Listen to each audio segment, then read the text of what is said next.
Que todos nós somos pecadores. Olá, seja bem-vindos ao canal Comportamento Cristão.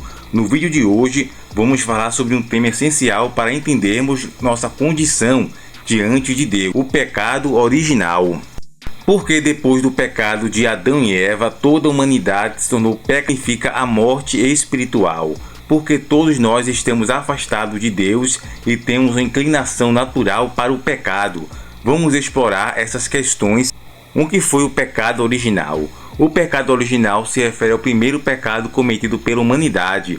Quando Adão e Eva desobedeceram a Deus, havia dado a eles uma ordem clara. E o Senhor Deus ordenou ao homem: coma livremente de qualquer árvore do jardim, porém não coma da árvore do conhecimento do bem e do mal, porque no dia em que deles comer, certamente morrerás. No entanto, enganados pela serpente, eles escolheram desobedecer. Em Gênesis capítulo 3, versículos, que Eva tomou o fruto proibido e comeu, e Adão fez o mesmo. Esse ato de rebeldia teve consequências terríveis para toda a humanidade: a morte espiritual e a separação de Deus. Quando Deus disse que a desobediência traria a morte, ele não se referia apenas à morte física, mas principalmente à morte espiritual. Mas o que isso significa? A morte espiritual é a separação entre o homem e Deus. Antes do pecado, Adão e Eva tinham comunhão direta com o Criador, porém, após desobedecerem, perderam essa conexão, como está escrito em Isaías, capítulo 59, versículo 2.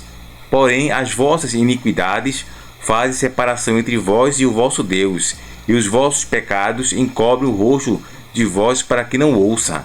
A morte espiritual significa estar afastado da presença de Deus, sem acesso direto a Ele. É por isso que depois do pecado, Adão e Eva foram expulsos do Éden. Gênesis capítulo 3, versos 23 ao 24.